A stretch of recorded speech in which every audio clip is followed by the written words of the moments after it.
ప్రతి ఒక్క ఎన్నికల్లో పొత్తులు పెట్టుకున్నాం, అవసరమైనప్పుడు పొత్తులు లేకుండా పోటీ చేశాం. అయితే ఎక్కడికక్కడ అప్పటికుండే పరిస్థితులకు అనుగుణంగా మనం ముందుకు పోయే పరిస్థితికి వచ్చాం. అయితే ఈరోజు కూడా ఈ పొత్తులు పెట్టుకున్న తర్వాత తెలుగుదేశం పార్టీకి ఒక విశ్వసనీయత ఉంది. అదే మరి బీజేపీ కూడా జాతీయ పార్టీగా ఉంది. వారు కూడా అధికారంలో ఉండడమే కాకుండా ఒక విశ్వసనీయత వారు కూడా ముందుకు పోయే పరిస్థితి వస్తుంది. ఇంకో పక్క జనసేన పార్టీ కార్యకర్తలు కూడా పవన్ కళ్యాణ్ గారి యొక్క నాయకత్వం పైన అభిమానంతో కానీ లేకపోతే ఒక కమిట్మెంట్తో పనిచేస్తున్నారు. ఇవన్నీ కూడా పర్ఫెక్ట్గా జరగాలంటే ఒక్క వ్యక్తి కూడా ఈరోజు అందరికీ టికెట్లు ఇవ్వలేకపోయాం. ఏ విధంగా ఎంపిక చేసాం కూడా మనం మాట్లాడుకుందాం. వివిధ రాజకీయ పార్టీల్లో కొంతమంది ఆస్పిరెంట్స్ ఉన్నారు. రాజకీయాల్లో పనిచేసేది గుర్తింపు కోసం పనిచేస్తాం, సర్వీస్ చేయడానికి మనం కష్టపడతాం. ఓసారి పొత్తుల వల్ల కొంతమందికి సీట్లు ఇవ్వలేకపోయాం. చాలా కష్టపడ్డారు, జైలుకు పోయారు. మన పార్టీలో పోరాడారు, జనసేనలో పోరాడారు, త్యాగాలు చేశారు. బీజేపీలో కూడా ఆస్పిరెంట్స్ ఉన్నారు, వారికి కూడా ఇబ్బందులు. అందరికీ పోటీ చేయాలనే ఆలోచన ఇవన్నీ ఉంటాయి. ఈరోజు ఎన్ని సీట్లు అనేవి కాకుండా రాష్ట్రం గెలవాలి, ప్రజలకు న్యాయం జరగాలని మనం ముందుకు పోయినప్పుడు నాకైతే బాగా గుర్తుంటుంది. ఇక్కడ కొంతమంది ఉన్నారు, కొంతమంది రాలేదు. కానీ విశాఖ సౌత్ బాబ్జీ, అనకాపల్లి గోవింద్, పిఠాపురం వర్మ, నిడదవోలు శేషారావు, ఉంగుటూరు ఆంజనేయులు, తెనాలి ఆలపాటి, తిరుపతి సుగుణమ్మ, ఇలాంటి 31 మందికి మనం సీట్లు ఇవ్వలేకపోయాం తెలుగుదేశం పార్టీ. ఇదే విధంగా మిగిలిన సీట్లు జనసేన సీట్లు ఇవ్వలేకపోయారు. పోయినసారి పోటీ చేసిన సీట్లు కూడా జనసేన అకామిడేట్ చేయలేకపోయారు. 2019లో పోటీ చేశారు, ఈసారి పొత్తుల ధర్మంగా వాళ్ళు ఇవ్వలేకపోయారు. అదేవిధంగా బీజేపీలో పోటీ చేశారు, వాళ్ళు కూడా ఇవ్వలేకపోయారు. అదే సమయంలో మీరు చూస్తే పాతపట్నం రమణ, శ్రీకాకుళం లక్ష్మీదేవి, మైలవరం దేవిని నుమ, పెదకూరపాడు శ్రీధర్, మన పార్టీలో సీట్లు ఇచ్చాం. మన పార్టీలో ఉండే వ్యక్తులు కూడా మనం అకామిడేట్ చేసుకోలేకపోయాం. ఈ విషయం మీరు గుర్తుపెట్టుకోవాల్సిన అవసరం ఉంది. అంటే వాళ్ళు కష్టపడలేదని కాదు, కష్టపడ్డారు. కానీ రాష్ట్రం కోసం, ప్రజల కోసం త్యాగం చేయాలనుకున్నప్పుడు వినబిలిటీ ఒక క్రైటీరియాగా పెట్టుకున్నాం. ఈ విషయం మీరు అందరూ గుర్తుపెట్టుకోవాల్సిన అవసరం ఉంది. ఈసారి ఎన్నికల్లో ఎంపిక చేసిన విధానం మీరు చూస్తే 3 పార్టీలతో పొత్తు పెట్టుకున్న తర్వాత, ముగ్గురం కూర్చొని ఒక నిర్ణయం చేసిన తర్వాత ఏ సీట్ ఎవరికి పోతుందో ముగ్గురం కలిసి, ఎందుకంటే వాళ్ళకు బలం ఉండాలి, మనం కూడా గెలవాలి, అందరం గెలవాలనే ఉద్దేశంతో ఇవన్నీ కూడా సెటిల్ చేసుకున్నాం. చాలా ఎలాబొరేట్గా అవర్స్ టుగెదర్ కూర్చున్నాం. స్లీప్లెస్ నైట్స్ కూడా, ఓసారి రాత్రి అంతా కూడా వర్క్ చేసిన రోజులు ఉన్నాయి. పొత్తులైనాయి. పొత్తులైన తర్వాత మన క్యాండిడేట్స్ గురించి మళ్ళీ వాళ్ళు ఎక్సర్సైజ్ చేస్తున్నారు, నేను కూడా ఎక్సర్సైజ్ చేస్తున్నాను.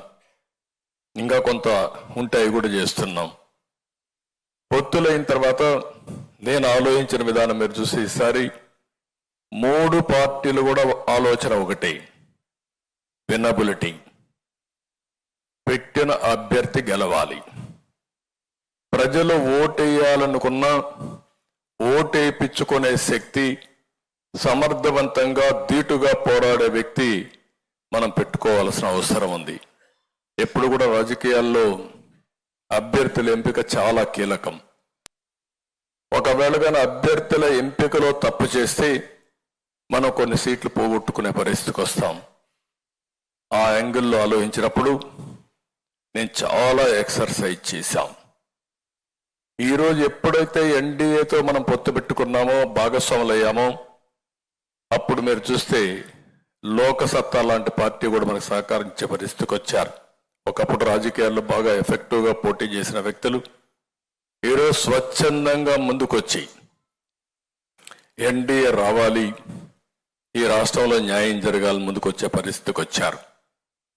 3 రాజకీయ పార్టీలు కూడా అవస్థపడుతున్నాం. Social re-engineering. ఎందుకంటే ప్రతి ఒక్కరికి ఒక యాస్పిరేషన్ ఉంది, వ్యక్తులకు యాస్పిరేషన్ ఉంది, కొన్ని వర్గాలకు కులాలకు యాస్పిరేషన్ ఉంది. వాళ్ళను కూడా ఫుల్ఫిల్ చేయకపోతే వాళ్ళు కూడా ఫుల్గా ఈ రాష్ట్ర అభివృద్ధిలో భాగస్వాములు కాలేరు. మన మీద విశ్వాసం రాదనే ఉద్దేశంతో ఆ ఎక్సర్సైజ్ చేశాం. ఆ ఎక్సర్సైజ్ చేసినప్పుడు తెలుగుదేశం పార్టీ బీసీలు కానీ ఇంకా మిగిలిన వర్గాలు ఏవైతే ఉన్నాయో అవన్నీ కూడా అధ్యయనం చేసుకొని తగిన ప్రాతినిధ్యం ఇవ్వడానికి అన్ని విధాల ప్రయత్నం చేశాం. ఇంకొక పక్కన మీరు ఒకసారి ఆలోచిస్తే కొత్తగా రాజకీయాల్లో పొలిటికల్ రీఇంజనీరింగ్ కూడా చేయాల్సి వస్తా ఉంది. నేను కొత్త వర్డ్ వాడుతున్నా. పొలిటికల్ రీఇంజనీరింగ్ వచ్చినప్పుడు సమర్థవంతమైన వ్యక్తుల్ని ఎక్కడికక్కడ ఎంపిక చేయకపోతే, ప్రజల ఆమోదం లేకుండా ఉంటే, ఒక్కొక్కసారి ఒక 5-10 సీట్లు కానీ వీక్ క్యాండిడేట్లు ఉన్నారు అనే పరిస్థితి వస్తాయి. మిగిలిన సీట్లు కూడా వీక్ అయ్యే పరిస్థితి వస్తుంది. గెలుస్తున్నారు అనేది వస్తే ఆటోమేటిక్గా ఇంకొక 5-10 సీట్లు ఎక్కువ గెలిచే పరిస్థితి వస్తుంది. అందుకని ఈరోజు రాజకీయ పార్టీల్లో కూడా మేము ఆలోచించింది, మంచి వ్యక్తులు ఉన్నప్పుడు, సేవాభావంతో ముందుకు వచ్చినప్పుడు వాళ్ళని ఐడెంటిఫై చేయాలనే ఎక్సర్సైజ్ కూడా చేశాం. ఈరోజు ఒక్క విషయం మనం గుర్తుపెట్టుకోవాల్సిన అవసరం ఉంది రాజకీయాల్లో.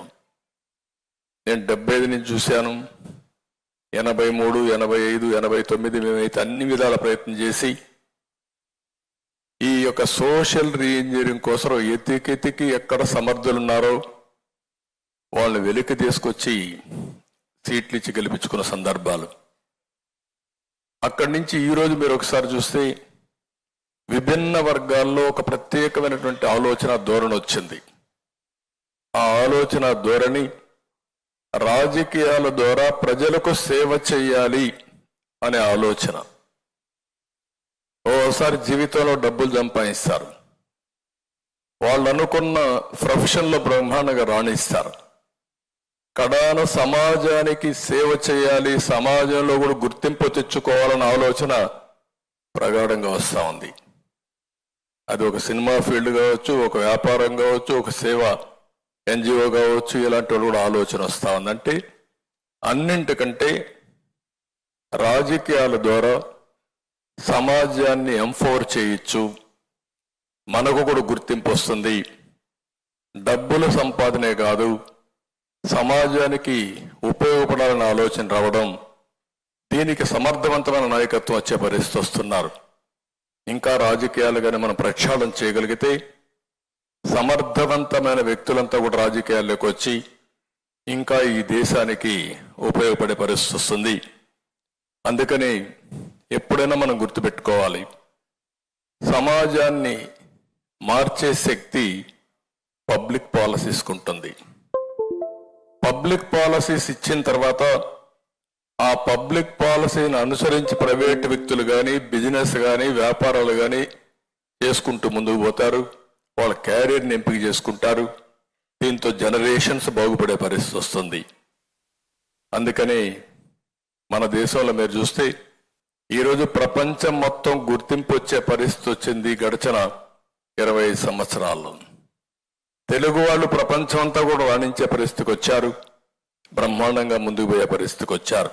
కానీ ఈ రాష్ట్రంలో చాలా ఇబ్బందులు వచ్చే పరిస్థితికి వచ్చాం.